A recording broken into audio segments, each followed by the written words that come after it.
ഇപ്പം വരും കേട്ടാ. സാരി ഇത് കഴി വിരിച്ചില്ലെങ്കിൽ ഇവിടുത്തെ തള്ളക്ക് വിളിക്കും. അതാ പിളത്തോണ്ട് വരണത്.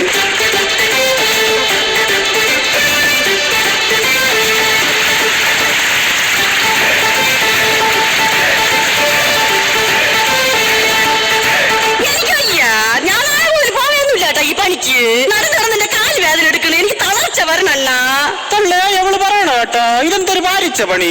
4, 3, 7 കത്തുണ്ട്, 3 ജപ്തി നോട്ടീസ്, ഒരു മൊബൈലിന്റെ ബില്ലും. ഇത് കൊടുക്കാനാണ് എത്ര പാട്. പിന്നെ ഇതൊക്കെ ആര് കൊടുക്കുന്നേ? ഉള്ള ഇത് കണ്ടാ ഇത്രയും കത്ത്. ആരടി ഈ കത്തൊക്കെ എഴുതണ? നമ്മൾ തന്നെ എഴുതണത്. വെച്ചേക്കണ അമ്മേ ശരണം, ദേവി ശരണം. ഇത് വായിക്കുന്നവര് 50 പേർക്ക് ഇത് എഴുതി അയച്ചില്ലെങ്കിൽ തല പൊട്ടിത്തെറിക്കുമെന്ന്. അങ്ങനെ തന്നെ. ഇത് 50 വീട്ടിൽ കൊണ്ട് കൊടുക്കും. അപ്പൊ ഇതെല്ലാം അവര് വായിച്ചിട്ട് അവർ 50 പേർക്ക് അയക്കും. അപ്പൊ നമുക്ക് പണി കിട്ടുമല്ല. അതുകൊണ്ടാണ് ഇങ്ങനെയൊക്കെ എഴുതുന്നത്. ആരെങ്കിലും അന്ധവിശ്വാസത്തിലൊക്കെ വിശ്വസിക്കുന്ന ആൾക്കാരുണ്ടാ? ഓ പിന്നെ ഇല്ല. അല്ലെങ്കിൽ തന്നെ ഈ തപാല ഈ സർക്കാർ ഭയങ്കര മണ്ടന്മാരാണ് കേട്ടാ. എന്തിനടി കത്തൊക്കെ എഴുതണത്? എന്തിനടി എന്റെ പേര്?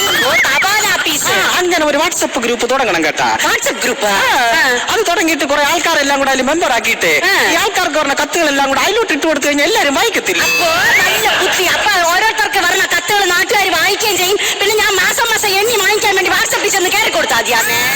കിടന്ന് പറയേണ്ട കാര്യമൊന്നുമില്ല കേട്ടാ. കുഞ്ഞുനാളിൽ ഞാനാണ് ഇവിടുത്തെ മറ്റേ കത്ത് കൊണ്ടു കൊടുക്കുന്ന ആള്. നിങ്ങൾ പോസ്റ്റ്മാൻ ആയിരുന്നു? അല്ലെന്ന്. പിന്നെ ഇവിടുത്തെ പൈലുകൾ എഴുതുന്ന കത്തുകളില്ലേ, അതൊക്കെ പെൺപിള്ളേർക്ക് കൊണ്ടു കൊടുത്തിരുന്ന ഞാനായിരുന്നു. എന്നിട്ട് നിങ്ങൾക്ക് ശമ്പളം തരുമായിരുന്നു ഈ പൈലുകള്? ഇവളൊക്കെ കുറ്റിക്കാട്ടി കൊണ്ടുവരുന്നത് കുത്തിയിരുന്ന് വായിച്ചിട്ട് എന്നെ ഒന്ന് തള്ളക്കി വിളിക്കുമായിരുന്നു. പോയി കേട്ടാ. പിന്നെ അണ്ണ വേറൊരു കാര്യം ഞാൻ പറയാൻ മറന്നുപോയി. എന്താണെന്നറിയാമോ? ഞാൻ ഇങ്ങോട്ട് വന്നപ്പോഴുണ്ടല്ലോ ജംഗ്ഷനിൽ വെച്ചിട്ട് ഒരു ജീപ്പ് പൊളന്നുകൊണ്ട് വരണ്.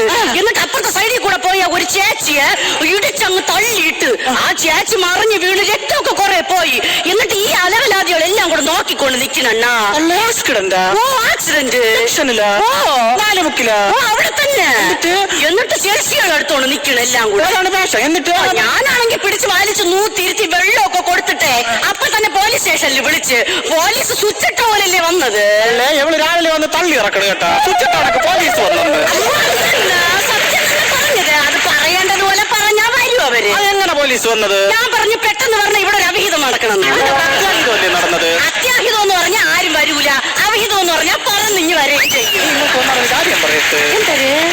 പിന്നെ പെങ്ങറവളടന്ന് ജാനകിയപ്പച്ചി വിളിച്ചായിരുന്നു. എന്തൊരു പറഞ്ഞു? കല്യാണമൊക്കെ കഴിഞ്ഞിട്ട് കുറച്ച് നാളായില്ലേ, നടന്നാ മതി, അവര് കുഞ്ഞിക്കാലൊക്കെ കാണണ്ടേന്ന് ചോദിച്ചു. നിങ്ങൾ എന്തൊരു പറഞ്ഞു? ഞാൻ പറഞ്ഞു നിങ്ങൾ പേടിക്കണ്ട, വിഷുവിന് നിങ്ങൾ കണി കാണാൻ വരും, ഇവിടെ ഒരു പിള്ള ഓടി കിടക്കണ കാണാന്ന് പറഞ്ഞു. എന്നിട്ട് ഓണത്തിന് നിങ്ങൾ ഉണ്ണാൻ വരുമ്പോ വേറൊരു പിള്ള ഇവിടെ ഓടി കിടക്കണ കാണാന്ന് പറഞ്ഞു. അങ്ങനെ ക്രിസ്മസിനൊന്ന് റംസാനൊന്ന് അങ്ങനെ 4 പിള്ളകൾ ഇവിടെ ഓടി കിടക്കണം, നിങ്ങൾക്ക് കാണാമെന്ന് ഞാൻ പറഞ്ഞു. നിങ്ങൾ പറഞ്ഞതൊക്കെ കൊള്ളാം. ഇങ്ങനെ വർഷം പൂട്ട് കാക്കാൻ ഞാൻ വരിക്കപ്പെടാവാണ്.